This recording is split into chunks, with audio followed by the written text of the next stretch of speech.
guys, my name is Alyssa Goodo. I'm a connection coach, and this feels wildly bizarre to do again after so long of not doing this, but also perfectly natural. So, yeah, it's gonna be great. Um, so, I'm probably going to do a video at some point like, hey, this is like a life update and like a health update for like the people who've been following that, and just all that good stuff. Um, and right now, that's just not really important. I have been more and more called back to doing content creation and talking about like healing and things like that for this platform. So I'm gonna do that because that's what I feel like I'm being called to. So I wanted to come back and talk to the people who have been following me for a little bit, at least a while ago, about how as a connection coach, part of my job is to help people like find their voice again. I like to work with people who felt like they have lost their voice at some point.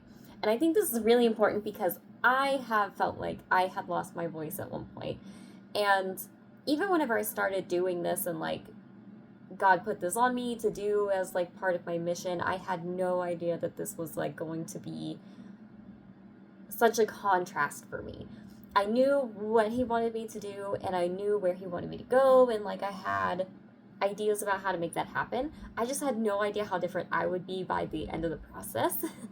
And of course, like I'm not at the end of the process either, because it's a lifelong journey. And so, yeah, this is just really fun and interesting.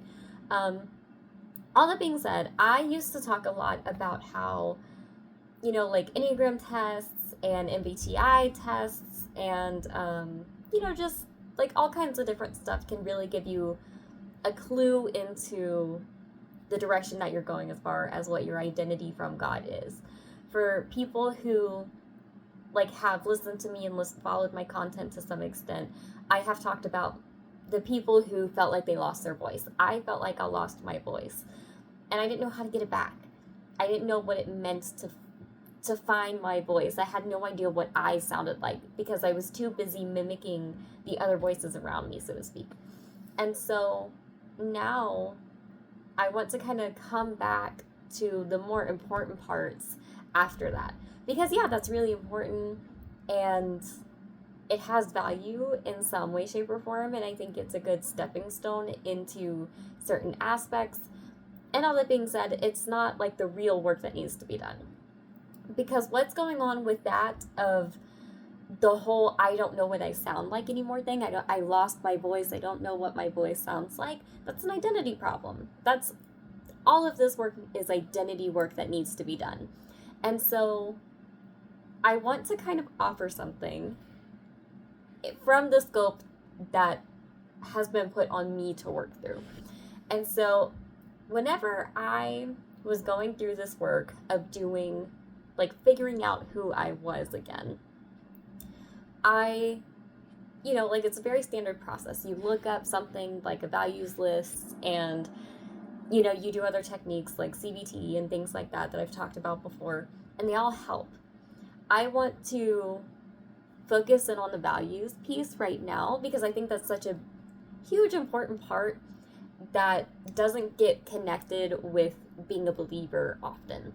And understandably so, a lot of times whenever coaches are talking about this, they aren't specifically speaking to like Christians, or if they are, they aren't really like connecting those dots for them.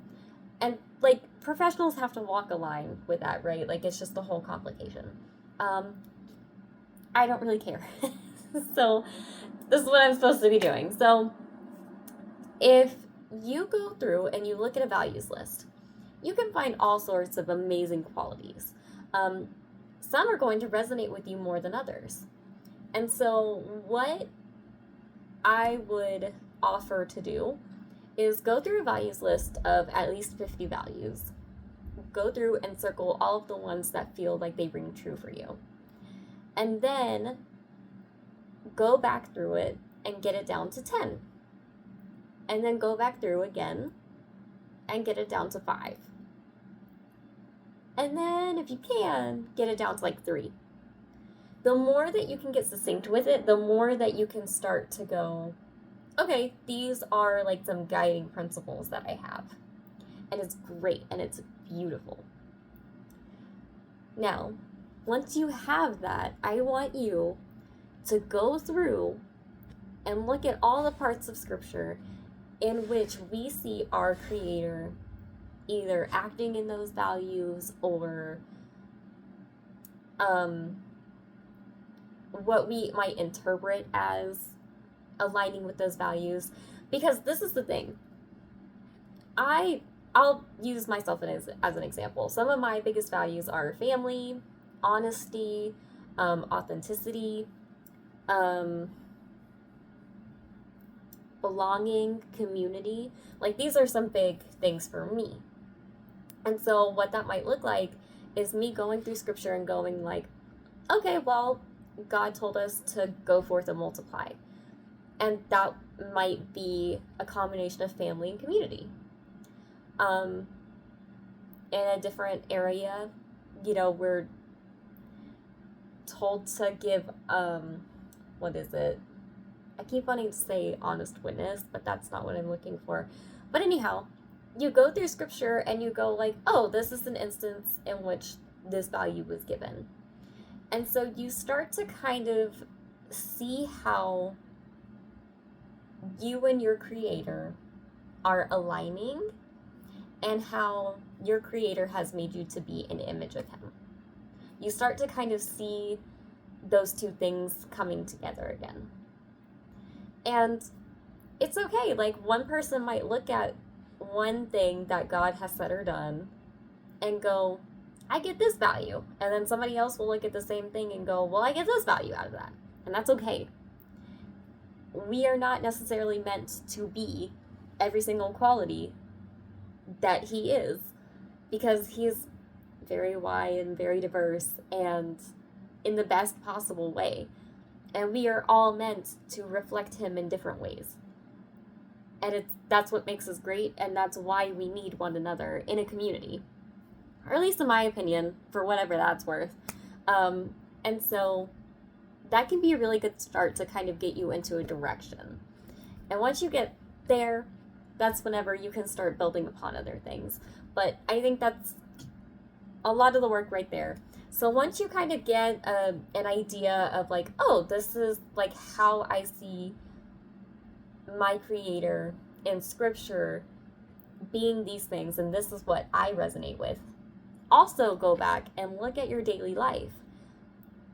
And just like as you are doing and acting in certain ways, just pause and reflect and go, what value is this reflecting?